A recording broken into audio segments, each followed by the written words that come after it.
नमस्कार, स्वागत है आपका। आप देख रहे हैं महारू राजस्थान। मैं हूं आपके साथ सुमित गुप्ता। बुलेटिन में आज बात करेंगे केंद्र के बड़े फैसले की, जिससे करीब 80 करोड़ लोगों को फायदा होगा। साथ ही बताएंगे आपको कहां लोगों ने की लॉकडाउन की मांग। तो साथ ही दिखाएंगे जिंदगी पर भारी पड़ी लापरवाही की तस्वीरें। इन तमाम खबरों पर विस्तार से चर्चा करेंगे, लेकिन सबसे पहले देख लेते हैं टॉप 10 ब्रेकिंग। केंद्र सरकार कोरोना काल में फिर गरीबों की मददगार बनी है। प्रधानमंत्री गरीब कल्याण अन्न योजना के तहत 5 किलो अनाज फ्री मिलेगा। इससे 80 करोड़ लोगों को फायदा होगा। कोरोना से बिगड़ते हालात और ऑक्सीजन की किल्लत को लेकर प्रधानमंत्री नरेंद्र मोदी ने वीडियो कॉन्फ्रेंसिंग के जरिए ऑक्सीजन निर्माताओं के साथ मीटिंग की। उन्होंने ऑक्सीजन के उत्पादन में तेजी लाने के निर्देश दिए। पीएम नरेंद्र मोदी ने वीडियो कॉन्फ्रेंसिंग के जरिए कोरोना से सबसे ज्यादा प्रभावित 10 राज्यों के मुख्यमंत्रियों के साथ बैठक की। जायडस वैक्सीन को डीसीजीआई ने भारत में इस्तेमाल को मंजूरी दे दी है। सूत्रों के मुताबिक आपातकालीन स्थिति में वैक्सीन के इस्तेमाल को मंजूरी मिली है। जायडस वैक्सीन भारत में इस्तेमाल वाली चौथी वैक्सीन है। बिहार के दानापुर में एक पिकअप वैन पीपा पुल से गंगा नदी में जा गिरी। हादसे में कई लोगों के मरने की आशंका है। अभी तक 2 शव बरामद किए हैं, जबकि 10 से ज्यादा लोग लापता हैं। जबलपुर में गैलेक्सी हॉस्पिटल में 5 मरीजों की मौत हो गई। इनके परिजनों का आरोप है कि इनकी मौत ऑक्सीजन नहीं मिलने से हुई। परिजनों ने बताया कि जब मरीज तड़प रहे थे तब डॉक्टर और स्टाफ अस्पताल छोड़कर भाग गए। मुंबई के विरार में विजय वल्लभ कोविड सेंटर के आईसीयू में आग लगने से 13 मरीजों की मौत हो गई। हादसे के समय अस्पताल के आईसीयू में 16 मरीज भर्ती थे। कोरोना के बिगड़ते हालात पर सुप्रीम कोर्ट ने केंद्र को भेजा नोटिस। ऑक्सीजन और दवाइयों की सप्लाई के साथ वैक्सीनेशन और लॉकडाउन जैसे मुद्दों पर मांगा नेशनल प्लान। आज फिर होगी सुनवाई। राजस्थान के अस्पतालों में ऑक्सीजन की किल्लत का मामले में आज जयपुर हाईकोर्ट में सुनवाई से इनकार कर दिया गया। कोर्ट ने कहा कि इस मामले में सुप्रीम कोर्ट सुनवाई कर रहा है, ऐसे में सुप्रीम कोर्ट जाकर अपना पक्ष रखना चाहिए। भारतीय वायुसेना के 2 C-17 विमानों ने 2 खाली क्रायोजेनिक ऑक्सीजन कंटेनर और एक IL-76 विमान ने एक खाली कंटेनर को कल पनागढ़ तक एयरलिफ्ट किया। और बड़ी खबर, कोरोना काल में मोदी सरकार का बड़ा ऐलान। 80 करोड़ लोगों को 5 किलो अनाज दिया जाएगा। मई और जून महीने में फ्री अनाज की सौगात प्रधानमंत्री नरेंद्र मोदी की तरफ से, केंद्र सरकार की तरफ से। पीएम गरीब कल्याण योजना के तहत यह ऐलान प्रधानमंत्री ने किया।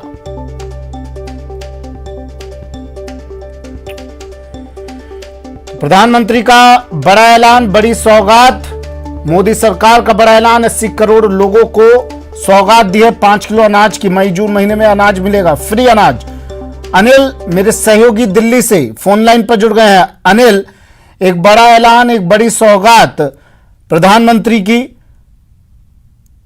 तरह से कोरोना महामारी का संकट चल रहा है। कई राज्यों में लॉकडाउन की घोषणा की जा चुकी है, चाहे वो महाराष्ट्र हो या फिर दिल्ली हो या झारखंड हो या उत्तर प्रदेश।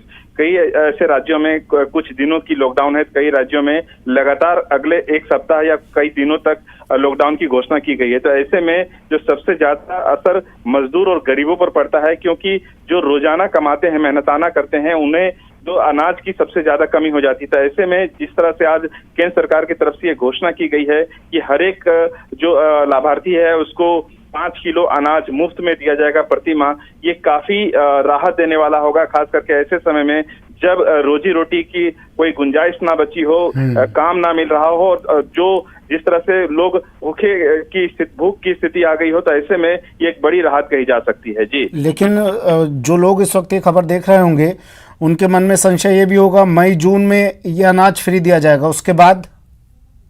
जी, अभी तक जिस तरह से सरकार ने घोषणा की है कि अभी तक फिलहाल मई और जून तक के लिए ऐसी घोषणा हुई है, और आगे जिस तरह से कोरोना की चाल होगी, किस तरह से कोरोना का वेव कब तक रहता है, ये अभी अनिश्चित बना हुआ है। तो ऐसे में ये देखना होगा कि सरकार संभव है कि इस तरह की स्थिति बनी रहती है तो आने वाले समय में इसको एक्सटेंड की जा सकती है। क्योंकि हमने देखा था कि पिछले साल भी जब प्रधानमंत्री गरीब कल्याण अन्न योजना की घोषणा हुई थी, मुझे जहां तक याद है मई माह में 2020 में, तो उसके बाद धीरे धीरे इसके कार्यकाल बढ़ाता चला गया था, और यही स्थिति आज आने वाले समय में भी देखी जा सकती है। तो ऐसे में सरकार इस योजना के लिए 26,000 करोड़ रुपए खर्च करने जा रही है।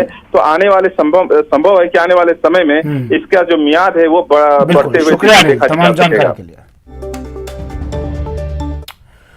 और सूत्रों के हवाले से बड़ी खबर मिल रही है, जायडस वैक्सीन को भी मंजूरी मिल गई है। डीसीजीआई ने भारत में इस्तेमाल के लिए मंजूरी दे दी है। जायडस वैक्सीन को आपातकालीन स्थिति में इसका इस्तेमाल किया जा सकेगा। भारत में इस्तेमाल होने वाली अब ये चौथी वैक्सीन बन गई है। बड़ी खबर, सूत्रों के हवाले से खबर, जायडस वैक्सीन को डीसीजीआई ने भारत में इस्तेमाल के लिए मंजूरी दे दी है। ड्रग कंट्रोलर इंडिया की तरफ से आज ये मंजूरी दी गई है।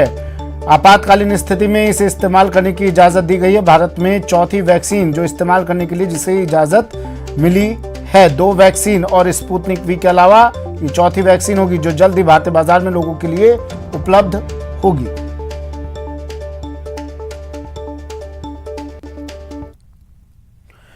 कोरोना से लड़ना है, डटकर मुकाबला करना है। इस लड़ाई में हर कोई वॉरियर है। आपकी जरा सी लापरवाही कोरोना को और ज्यादा हवा देगी। लापरवाही से खुद के साथ साथ दूसरों की जान भी आफत में आ जाएगी। इसलिए प्रदेश में कड़ाई दिखाई जा रही है ताकि जन अनुशासन पखवाड़े को सफल बनाया जा सके। जगह जगह चेकिंग की जा रही है, बाजारों का जायजा लिया जा रहा है, बिना मास्क वालों को सख्त चेतावनी दी जा रही है। लेकिन लापरवाही है कि रुकने का नाम नहीं ले रही है।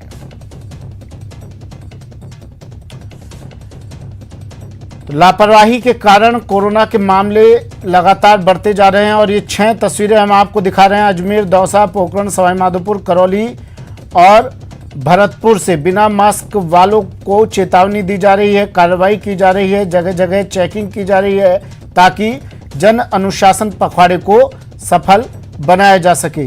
ये 6 तस्वीरें देखिए टीवी स्क्रीन पर। लोग समझ नहीं रहे हैं, घरों से बाहर निकल रहे हैं। कोरोना काल है, हमको और आपको संभलना है। प्रशासन ने भी सख्ती के आदेश दिए हैं, लेकिन इन 3 तस्वीरों को देखिए जिन्हें देखकर लगता है कि इन लोगों को काल रूपी कोरोना का कोई डर नहीं है। कहीं शादी का जश्न हो रहा है जिसमें मेहमान सैलाब की तरह उमड़ रहे हैं, तो कहीं कार्ड पर पूरे कुनबे का नाम छपवा दिया गया है।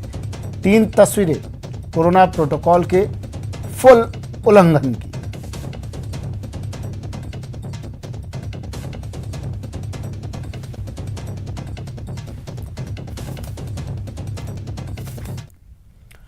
एक तरफ कोरोना और दूसरी तरफ पीबीएम के कोविड सेंटर में वार्ड अटेंडेंट की लापरवाही मरीजों की जान पर भारी पड़ सकती है।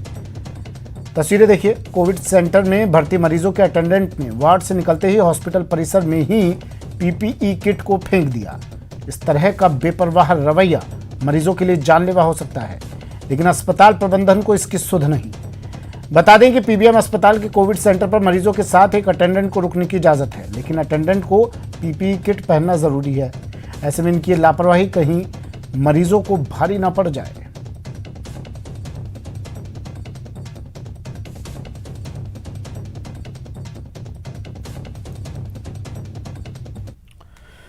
जैसलमेर में कोरोना दिन ब दिन अपने पैर पसारता जा रहा है, जिसे लेकर जिला प्रशासन जिले भर में सख्ती करता नजर आ रहा है। तो वहीं उसके उलट जिला अस्पताल की तस्वीरें उनकी पोल खोलती नजर आ रही है। कोरोना चेकअप कराने के लिए जवाहर अस्पताल में कोरोना गाइडलाइन की धज्जियां उड़ती नजर आ रही हैं, लेकिन अस्पताल प्रशासन को इसकी जरा भी परवाह नहीं है। यह लापरवाही कहीं लोगों की जान पर भारी ना पड़ जाए। बता दें कि मंगलवार को 619 सैंपल की रिपोर्ट आई, जिसमें 152 कोरोना मरीज सामने आए। उसके बाद भी ऐसी लापरवाही। बिल्कुल ओपीडी आवर्स में हमारे लोगों को हम समझाते हैं और हमारे जब प्रोटोकॉल कोविड नियमों का हमारे चिकित्सा संस्थान में लगभग पालन किया जा रहा है। फिर भी लोगों की समझाई सबसे बड़ी चीज़ है, लोग अपने आप अनुशासित रहेगी। जैसे कि अनुशासन पखवाड़ा मनाया जा रहा है राज्य सरकार द्वारा, तो लोग अगर अनुशासित रहेंगे तभी अपन विजय प्राप्त कर सकते हैं, अन्यथा तो हमें और लंबी दूरी तक जाना पड़ेगा और सभी को इसमें समस्याएं आएगी। हमने सभी जो हमारे डॉक्टर्स हैं उनको ये निर्देश दिए हैं कि अपने ओपीडी के अंदर एक गोले बनाए जाएं और उस गोलों के अकॉर्डिंग पेशेंट को देखे जाएं और पेशेंट के बीच में आपस में सोशल डिस्टेंसिंग कराई जाए और सोडियम हाइपोक्लोराइड के सॉल्यूशन से मॉपिंग कराई जाए, ताकि हॉस्पिटल के अंदर जो है वो संक्रमण कम से कम हो और अगर कोई इस तरह का पेशेंट आता है तो उसको जल्दी से क्वारंटाइन किया जाए और हॉस्पिटल की दोबारा मॉपिंग की जाए। चित्तौड़गढ़ जिले के एसपी कार्यालय में 4 पुलिसकर्मी कोरोना पॉजिटिव पाए गए हैं। नगर परिषद से दमकल मंगवाकर सैनिटाइजर का छिड़काव करवाया गया। वहीं कर्मचारियों की रैंडम सैंपलिंग भी ली जा रही है। बता दें कि 2 दिन पहले ही जिला पुलिस अधीक्षक भी इसकी चपेट में आए हैं। इसके अलावा आरटीओ अधिकारी और जिला उद्योग केंद्र के महाप्रबंधक भी कोरोना पॉजिटिव पाए गए हैं। वहीं एक आरटीओ इंस्पेक्टर की कोरोना से मौत हो चुकी है।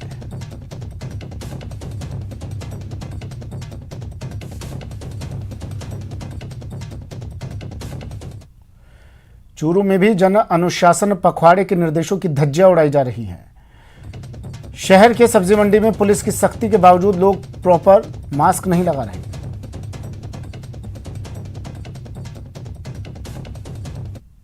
जो जन अनुशासन पखवाड़ा है वो लागू हो चुका है और लागू होने के 5 दिन यहाँ बीत चुके हैं। उसके बावजूद भी अगर स्थिति की बात की जाए तो यहाँ कुछ बेअसर ही इसको कहा जा सकता है। 5 दिन बीतने के बाद भी हालात हैं वो हैं। अभी सब्जी मंडी है जो जिला मुख्यालय की, वहाँ हम खड़े हैं और आप देख सकते हैं यहाँ जो भीड़ भाड़ की स्थिति है। हालांकि लोगों के द्वारा जो मास्क है वो लगाए हुए हैं, लेकिन सोशल डिस्टेंसिंग का पालन यहाँ सुबह और शाम के वक्त लोगों के द्वारा नहीं किया जाता है। हालांकि सबसे बड़ी बात यह है कि पुलिस और प्रशासन के द्वारा बार बार यहाँ फ्लैग मार्च भी किया जाता रहा है और फ्लैग मार्च के दौरान लोगों से समझाइश भी की जाती रही है कि सोशल डिस्टेंसिंग का पालन करें, मास्क लगाएं और सैनिटाइज़र का उपयोग करें। लेकिन अगर सब्जी मंडी की बात की जाए तो यहाँ सैनिटाइज़र का किसी के द्वारा प्रयोग नहीं किया जा रहा है। कुछ लोग मास्क तो लगा रखा है लेकिन उन्होंने मास्क को अपनी ठोडी पे लटका रखा है और कमोबेश शहर के अंदर भी हालात है वो इसी तरह के यहाँ बने हुए कहे जा सकते हैं। प्रशासन और पुलिस के द्वारा बार बार ये समझाइश की जा रही है। हालांकि जो एसपी नारायण टोगस है उन्होंने भी ये साफ तौर पर कह दिया है कि अगर इसी तरह से लापरवाही बरती गई तो सख्ती का भी उपाय उनको निकालना पड़ेगा। चूरू जिले में भी जो जन अनुशासन पखवाड़ा है वो लागू हो चुका है और लागू होने के 5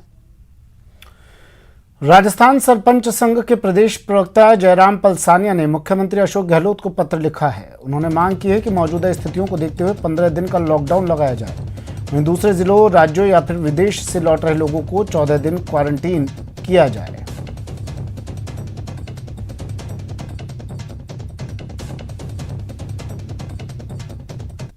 कोरोना संक्रमण पिछली साल की तुलना में अब की बार बहुत ज़्यादा फैल रहा है। पिछली बार गांव में संक्रमण कम था, अब की बार गांव में भी बहुत ज़्यादा संक्रमण फैल रहा है। हमने आज मुख्यमंत्री महोदय को पत्र प्रेषित किया है और उनसे अनुरोध किया है कि पिछली बार की तरह 15 दिन का संपूर्ण लॉकडाउन लगाने की कृपा करें। मुख्यमंत्री कोविड रिलीफ फंड में दानदाताओं और सरकारी कर्मियों ने खुलकर सहायता राशि जमा करवाई। कोविड से मुकाबले के लिए विशेष रूप से गठित इस फंड में 609 करोड़ 53 लाख की कुल राशि जमा हुई। मुख्यमंत्री कोविड रिलीफ फंड में दानदाताओं और संस्थाओं ने 219 करोड़ 56 लाख की राशि दान में दी। वहीं विधायकों ने अपने कोष से 65 करोड़ 55 लाख रुपए का सहयोग दिया। सबसे ज्यादा राशि राजकीय कर्मियों के वेतन कटौती और पीडी खाते से जमा की गई। मुख्यमंत्री कोविड राहत कोष में जमा राशि में से खाद्य सामग्री के पेटे 180 करोड़ 37 लाख रुपए खर्च किए गए। राहत शिविर लगाने में 97 लाख, चिकित्सकीय उपकरण खरीदने में 7 करोड़ 62 लाख और मजदूरों की परिवहन व्यवस्था में 17 करोड़ 19 लाख रुपए खर्च किए गए।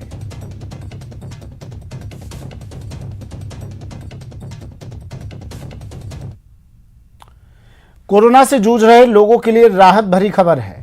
इस संकट काल में 800 बेड वाला ब्रह्म कुमारी संस्थान के मानसरोवर आइसोलेशन और कोविड केंद्र में फिलहाल 500 बेड का शुभारंभ किया गया है, जिसमें 4 डॉक्टर समेत 26 पैरामेडिकल स्टाफ मरीजों को 24 घंटे शिफ्ट वाइज इलाज कर रहे हैं। फिलहाल यहाँ 100 मरीज हैं। आने वाले दिनों में और भी मरीजों का इलाज होगा। ऑक्सीजन और दवाइयों का सारा खर्च जिला प्रशासन कर रहा है। बता दें कि जिला कलेक्टर और माउंट आबू उपखंड अधिकारी के नेतृत्व में ये कोविड और आइसोलेशन केंद्र चलाया जा रहा है।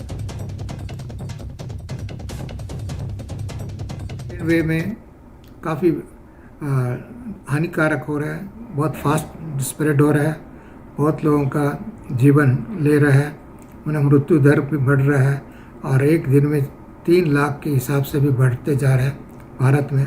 इसको देखते हुए हम सबको, प्रशासन को, सरकार को, अधिकारियों को, चिकित्सकों को, सबको एक बहुत बड़ी समय पर हम गुजर रहे हैं। वर्तमान में जो कोविड की सेकेंड लहर चल रही है उसमें पूरे ज़िले में और विशेष रूप में आबू रोड में बहुत बड़ी संख्या में संक्रमित मरीज सामने आए हैं। ऐसी स्थिति में काफ़ी संख्या में ऐसे मरीज़ हैं जिनको ऑक्सीजन की भी आवश्यकता रहती है और बहुत सारी संख्या में ऐसे भी मरीज़ हैं जो बिना ऑक्सीजन के हैं लेकिन उनका ट्रीटमेंट किया जा रहा है। हमारे पास पहले ब्रह्म कुमारी द्वारा दिए हुए 2 बिल्डिंग थी, प्रेम निवास और आत्मदर्शन। उनमें जैसे ही कैपेसिटी फुल अप हुई तो हमने इनसे ब्रह्म कुमारी संस्थान के जो संचालक हैं उनसे रिक्वेस्ट की कि हमें पहले वर्ष की भांति ही वापस मानसरोवर की बिल्डिंग दी जाए। उन्होंने हमारी रिक्वेस्ट को स्वीकार किया और हमें वो मानसरोवर की बिल्डिंग दे दी है। कोरोना संक्रमितों की संख्या में लगातार इजाफे के बीच राहत भरी खबर आई है। जयपुर में कोरोना के इलाज के लिए अब बेड की कोई कमी नहीं होगी। जयपुर में नया कोविड केयर सेंटर तैयार किया जा रहा है।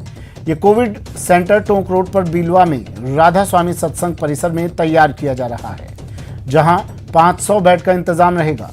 जेडीसी गौरव गोयल से एक्सक्लूसिव बातचीत की संवाददाता लवली वधवा ने।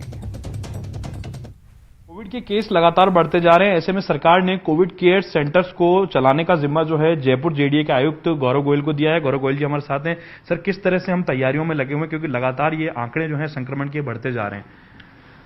देखिए, इस समय बहुत चैलेंजिंग टाइम है। जो कोविड की सेकेंड वेव है, बहुत तेज गति से इन्फेक्शन फैल रहा है और बहुत डेडली भी है।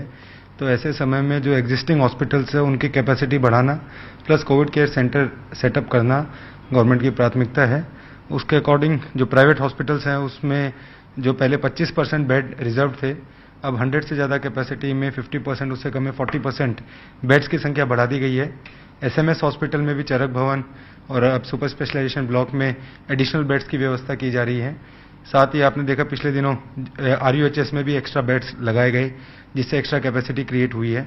इसके साथ ही जो माइल्ड सिम्टम्स और मॉडरेट सिम्टम्स के पेशेंट्स हैं उनके लिए कोविड केयर सेंटर्स, तो उसके लिए पूरे जयपुर के डिफरेंट कॉर्नर्स के अंदर जो अवेलेबल बिल्डिंग्स इंफ्रास्ट्रक्चर है उसको सेलेक्ट किया गया है, वहाँ ऑफिसर्स लगाए गए हैं और अब काम शुरू किया जा रहा है। फर्स्ट फेज में बिलवा में जो राधा स्वामी सत्संग केंद्र है टोंक रोड पे, तो वहाँ का जो सेंटर है तो वो वहाँ करीबन 5000 की कैपेसिटी का सेंटर बन सकता है और अभी उसमें फर्स्ट पार्ट में 500 बेड्स हम शुरू कर रहे हैं। तो उसके लिए आज वहाँ टेंट का वर्क शुरू हो गया है और कल तक बेड सेटअप करके प्रयास रहेगा कल शाम तक या परसों तक एक फैसिलिटी हम इमीडिएटली स्टार्ट कर दें।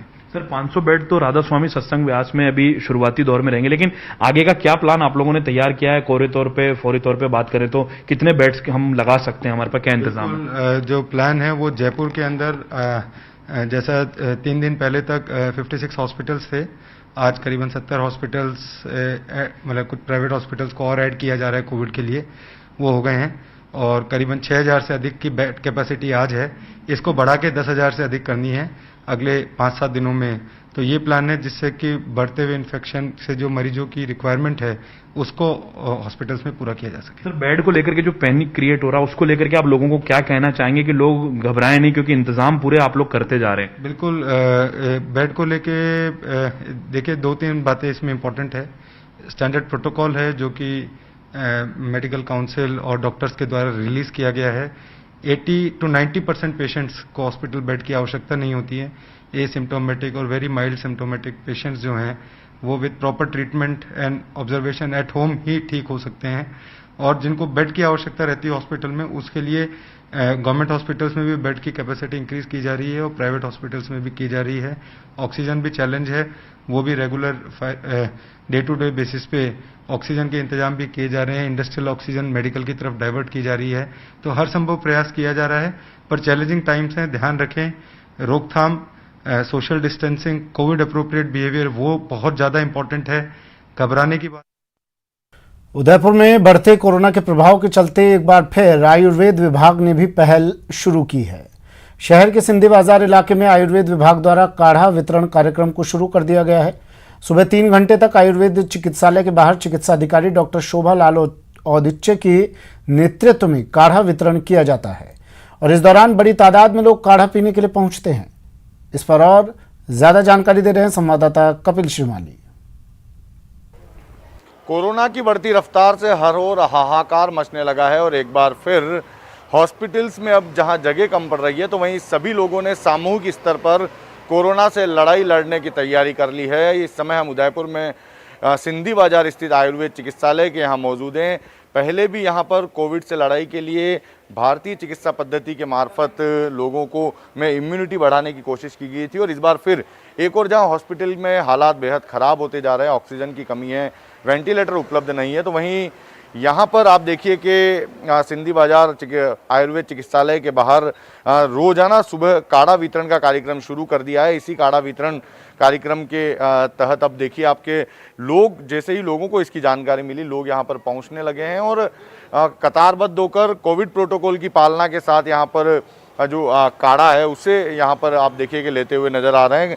किस तरह से इसको शुरू किया गया ये जानने के लिए हमारे साथ हैं डॉक्टर शोभालाल औदिच्य, उनसे हम बात करेंगे। डॉक्टर साहब, किस तरह से शुरू किया था और अब ये कोरोना की लड़ाई में कितना कारगर सिद्ध होगा? ये जो कोविड के रक्षार्थ जो कार्यक्रम किया जा रहा है, आयुष अमृत का वितरण किया जा रहा है। ब्रेक के बाद स्वागत है आपका। बढ़ते हैं अगली खबर की ओर।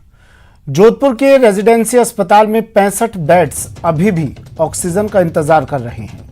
यहां सभी वार्ड्स में ऑक्सीजन की पाइपलाइन फिट है, लेकिन ऑक्सीजन की सुविधा नहीं है। अस्पताल में 65 बेड्स की 6 वार्ड्स को ऑक्सीजन का इंतजार है। अगर यहां ऑक्सीजन उपलब्ध हो जाती है तो प्रतिदिन 65 लोगों को इलाज मिल सकेगा।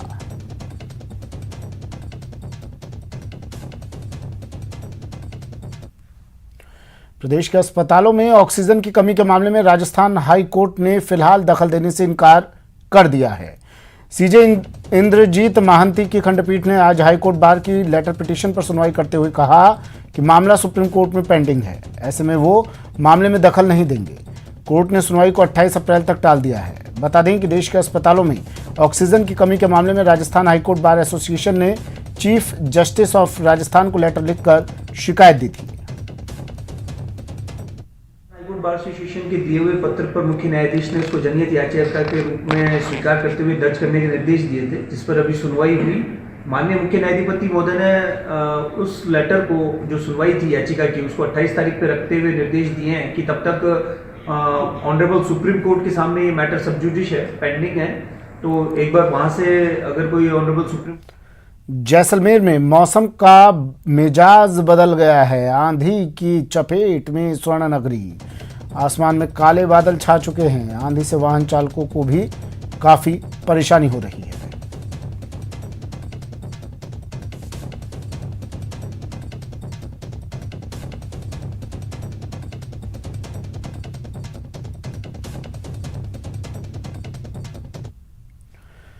वो क्या है जो हम सभी को भारतीय होने पर गर्व महसूस करवाता है, साथ ही हमें बाकी दुनिया से भी अलग करता है? दरअसल वो है हमारी आत्मनिर्भर होने की क्षमता और हमारे अंदर आत्मसम्मान की भावना का होना। नेटवर्क 18 की पहल और आईटीसी द्वारा प्रस्तुत स्वाभिमान भारत एक ऐसा ही इनिशिएटिव है जो आपको देश भर से ऐसे भारतीयों की कहानियां दिखाएगा जो सरकार की मदद के बिना समस्याओं का समाधान कर रहे हैं। नवाचार और उपलब्धियों की ऐसी कहानियां।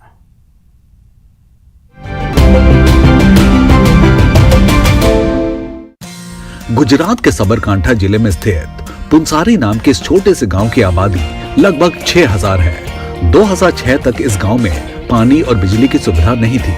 साथ ही कानून व्यवस्था की समस्याओं का भी सामना करना पड़ता था। ये दशा बदलनी शुरू हुई जब से एक युवा सरपंच हिमांशु पटेल ने यहाँ की पंचायत की कमान संभाली। आज पुंसारी को भारत के सबसे स्मार्ट गांव के रूप में जाना जाता है, जिसमें सीसीटीवी कैमरे, वाईफाई और एक नवीनीकरणीय ऊर्जा शक्ति केंद्र स्थित है। यहाँ की ग्राम पंचायत गांव वालों को स्थानीय खनिज पानी की आपूर्ति, सीवर और जल निकासी की सुविधा, एक स्वास्थ्य सेवा केंद्र, बैंकिंग सुविधाएं और एक toll free complaint reception service मुहैया करवाती है। एक स्कूल बिल्डिंग बन जाना आसान है 1-1.5 करोड़ खर्च से, लेकिन वहाँ पे बच्चे स्कूल जाए वो मेरे लिए एक आदर्श और एक स्मार्ट की मेरी परिभाषा है। जहाँ पे आंगनबाड़ी बन जाए, जहाँ पे अच्छी बिल्डिंग बन जाए, लेकिन वहाँ पे कुपोषित बच्चों की मात्रा 0 हो, वो मेरे लिए एक आदर्शता है। एक गांव में जहाँ पे क्राइम रेट 0 हो, नो क्राइम रेट की अगर आप बात करें, तो वो मेरे लिए एक स्मार्ट और आदर्शता है। तो इन चीज़ों के ऊपर हमने काम किया है जो एक गाँव को स्मार्ट और आदर्श बनाता है। ये कहा जाना सही होगा कि पुंसारी गांव स्वाभिमान भारत के बेहतरीन प्रतीकों में से एक है।